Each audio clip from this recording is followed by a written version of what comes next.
It's been an extraordinary year. We've been fortunate that all of the things that we saw the previous year and the previous administration have really come to pass. It's extraordinary that we lived through a period of 8 years of the Obama administration where we really didn't have a friend in the White House. I can't say for sure that we had an enemy. There were some good things. Look, we got a lot of money.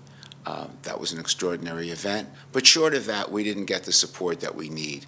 But today we live in extraordinary times. We live in a time that we haven't seen, I think, perhaps in the history of certainly of our lives, certainly in the lives of my generation, but perhaps even in the history of the entire state of Israel.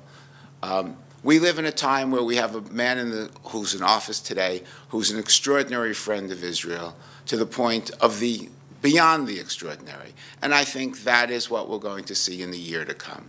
I think see a president who is totally dedicated to the state of Israel. We see wonderful people in Israel today, and we see extraordinary people in America who are working together in a joint partnership.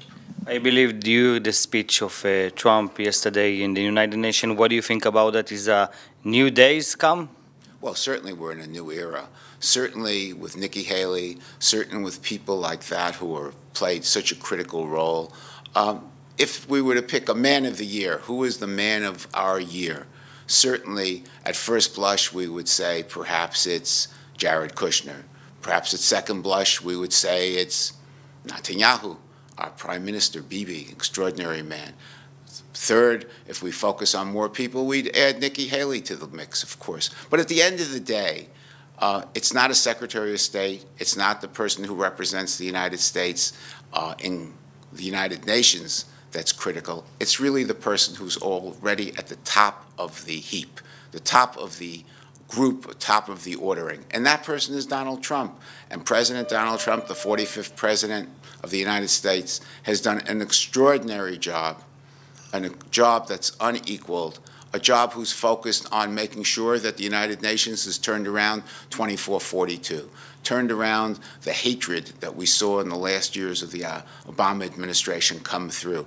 All that has been changed, and it's been changed for the best, and it's changed for the wonderful. So I think as we welcome this new year, we will see extraordinary things happening for Israel, opening of new governments, opening of new places, opening of an increased interest and increased focus by America on a joint venture partnership with Israel. We will see extraordinary times. You heard yesterday the Netanyahu speech that talking about like every time Iran and Iran deal.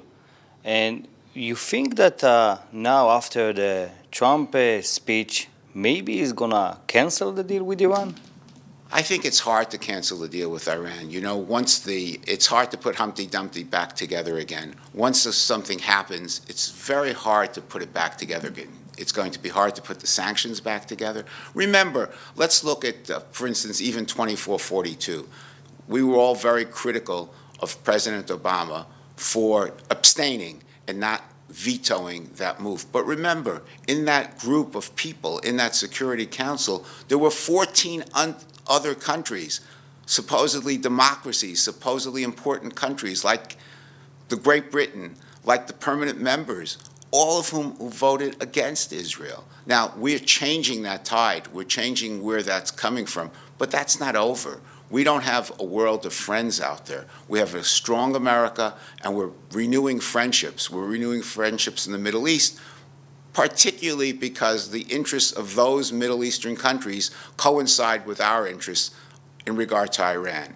But short of Iran, I'm not sure how much progress the world has made. The world is the same anti-Semitic world by and large. It's the same world that doesn't love Israel and doesn't love Jews. There's no secret that you are presenting a lot of Jewish community here in the United States. What do you think about the Haredim protest in Israel and also here? We have a historical relationship. We are the light upon the nations that people talk about. But that light upon the nations is the Torah of Israel. Let's not forget that religious Zionism, what I represent, the focus is on religious. Zionism is important, but what we've seen through the period of time, and even now with the Pew report and all the reports that are coming out, is that religion plays an important role, that without religion, there is no true Zionism in the long run, that in order to have Zionism, you need the element of religion. For us to be the light upon nations, it's based upon the Torah. So we need to constantly continue to learn and learn more, and we need a generation of people learning Torah. That's a very important value. And we have a historical relationship. We always talk about Zvulun and Yisachar, this joint idea of one part of our nation working, another part of our nation learning Torah. Now, to what extent should that be? How is that weighed? Those are important considerations. And like everything else, the devil is in the detail. How much, where?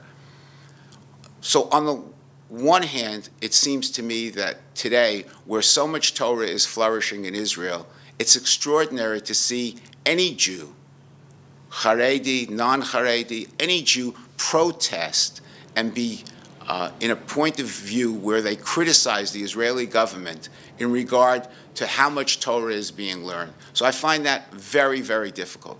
I find it equally disconcerting that today there are those in America who are critical of the Israeli government. I don't believe that any Jew, any faction of Israel, any Jewish organization should ever criticize the democratic government that's been elected in Israel. We have a democracy in Israel. We have people who vote, and we establish a government. Once that government has been established, it's the view of my view that every Jewish organization, left or right, needs to follow in step. We need to be one unified nation. So as we come into the new year, I think there's no more important message that together with unity, as a unified group, we can accomplish whatever is necessary. We talk about that in the Parsha just before Rosh Hashanah. We talk about Nitzavim. The Parsha Nitzavim is about unity, staying unified. What Jews are together. When Jews act in unison, there is no stopping them. There is no way in the world that any other nation can take advantage of them. We are unified, we are one. When we're unified and when we are one, we are unstoppable. And do you think the relationship between Israel to the Jewish community, it's strong enough? I think it's extraordinarily strong. I think those gainsayers who believe otherwise, who say otherwise, are just creating nonsense. They're creating their own hysteria. Jews in America, all Jews, love Israel. When they come to Israel, they're happy to abide by whatever rules exist in Israel. And we are a couple of hours before Rosh Hashanah. There's any wish that you want to say to all the people that watching you right now? I think that we all need to be unified.